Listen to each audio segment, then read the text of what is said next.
Assalamualaikum warahmatullahi wabarakatuh.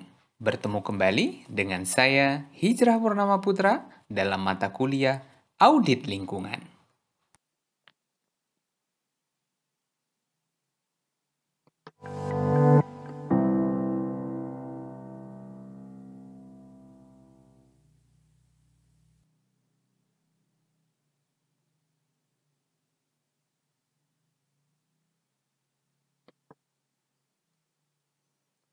Pada pertemuan yang kedua kali ini, kita akan membahas topik mengenai aspek regulasi dalam audit lingkungan hidup. Materi kali ini dihadirkan dalam beberapa video, yaitu video yang pertama terkait dengan lingkungan hidup dan tantangannya. Video yang kedua terkait dengan regulasi lingkungan hidup. Dan video nanti yang terakhir adalah terkait dengan regulasi tentang audit lingkungan. Baik, untuk mempersingkat waktu, kita akan masuk ke bagian yang pertama, yaitu lingkungan hidup dan tantangannya.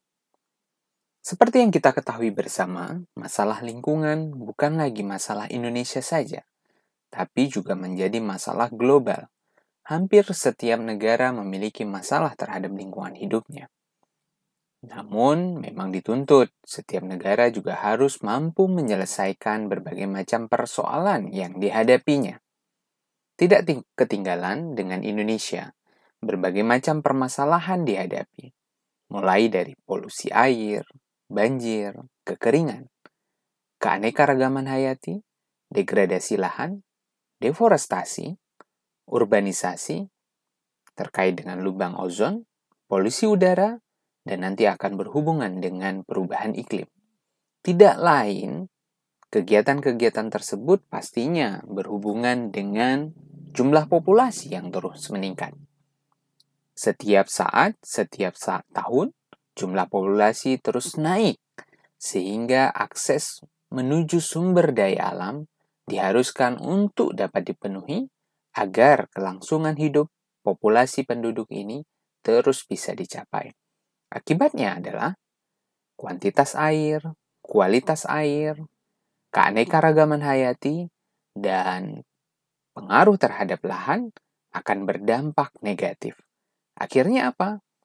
Keseluruhan bagian masalah tadi saling berhubungan. Populasi air ada hubungannya dengan urbanisasi, perpindahan penduduk desa menuju kota dengan harapan dapat memperoleh tingkat kehidupan yang lebih baik. Polusi udara berhubungan dengan degradasi alam. Jadi, ibaratnya seperti jarum dan benang yang sangat khusus sekali dan saling berhubungan antara satu dan lainnya.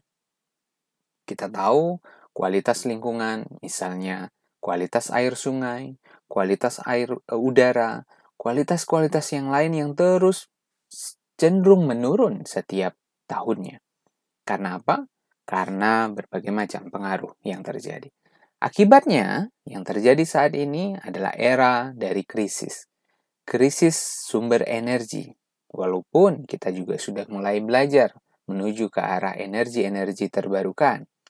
Namun juga kita sering berhadapan di beberapa wilayah tertentu masih juga berhubungan dengan krisis pangan. Dan yang pasti dari tadi kita sudah sampaikan bahwa krisis terhadap lingkungan. Krisis juga terhadap kesehatan, karena kesehatan ini juga akan berpengaruh, membawa pengaruh terhadap manusia. Dan yang terakhir adalah krisis ekonomi. Pastinya, era krisis ini harus kita hadapi bersama. Dan kita yakin bahwa sumber daya alam kita dapat terus kita nikmati dengan catatan harus ada kegiatan untuk menjaganya. Salah satunya adalah lewat kegiatan-kegiatan konservasi yang dilakukan, yaitu usaha bagaimana sumber daya alam dapat dikelola, dapat dimanfaatkan, sehingga dapat menghasilkan keuntungan sebesar-besarnya. Tentunya untuk kita, untuk kehidupan kita. Namun dengan catatan harus dikelola secara berkelanjutan. Karena apa? Kita tahu bahwa sumber daya alam ini tidak semuanya dalam kondisi yang renewable. kondisi yang dapat diperbaharukan. Namun banyak sekali sumber-sumber daya alam yang tidak dapat diperbarui.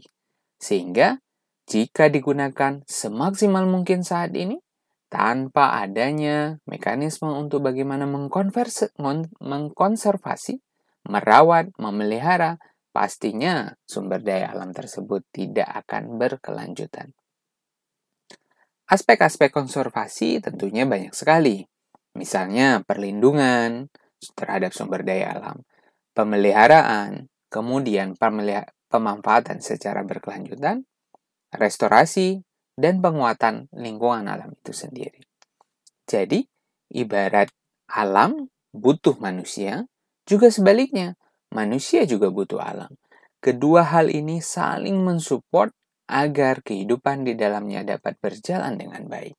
Harapannya, mata kuliah ini dapat membawa suatu mekanisme pemikiran yang baru bagi teman-teman semuanya, bahwa lingkungan ini menjadi hal yang nomor satu yang harus dipertimbangkan.